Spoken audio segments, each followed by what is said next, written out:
When were you the most scared ever in your whole life?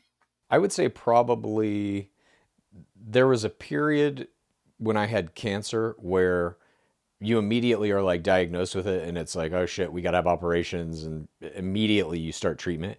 And at least for me, it was like a little too frantic to like really have it settle in like what was happening. I was just like, F it, I got to go to this doctor. They're cutting my face off. Oh shit.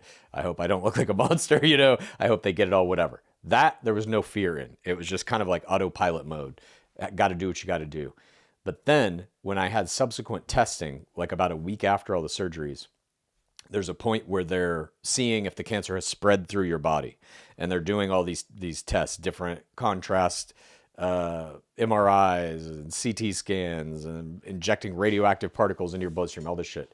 And there's a period where you're waiting for those results, and you know if they're bad, if it's spread to like your lymph nodes or something, you're dead.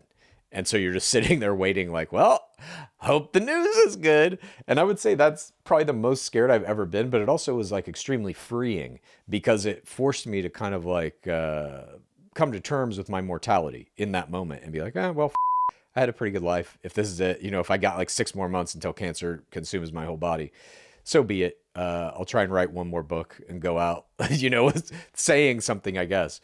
But there was a period of like maybe a day where I was like, I could really have cancer everywhere in my body. This could be it, and that was pretty scary. How about you? Yeah, that is terrible. That was a terrible time. And I know I've been trashed on the podcast for this. It was a terrible time for you, but it was a terrible time for me too.